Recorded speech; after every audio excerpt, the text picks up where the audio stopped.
And let me tell you, why does God allow us to go through the trials in our life?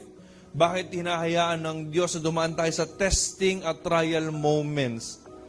Because remember this po, God allows you to go through the trials and testing moments kasi in those moments, there will always be teaching moments for you. Amen?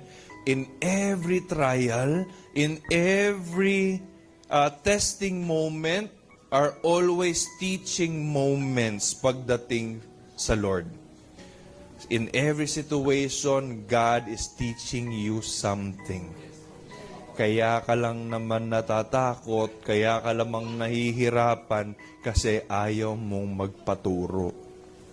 And I believe itong mga disciples na to, tinuturuan to ng Diyos. Tama? Kasi sabi niya, halika, tawid tayo. Eh, teka lang, di ba dapat nung kasama natin si Lord, wala naman sanang bagyo?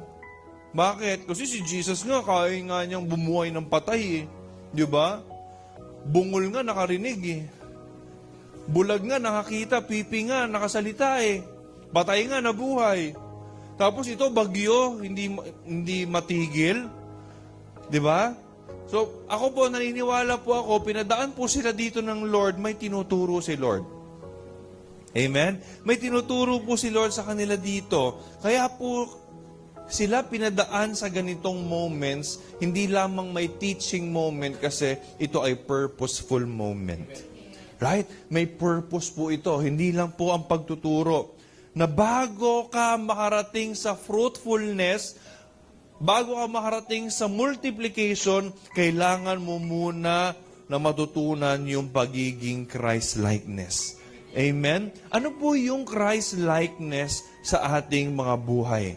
Tandaan niyo po ito, bago mo makuha yung promised sa'yo, makuha mo muna yung original sa'yo na likeness. Ano po ibig sabihin nun?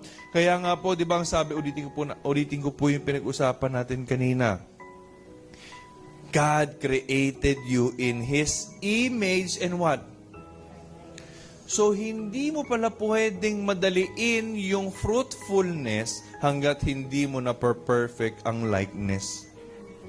Hindi mo pala pwedeng madaliin ang multiplication hanggat hindi ka nagkakaroon ng malalim na relation.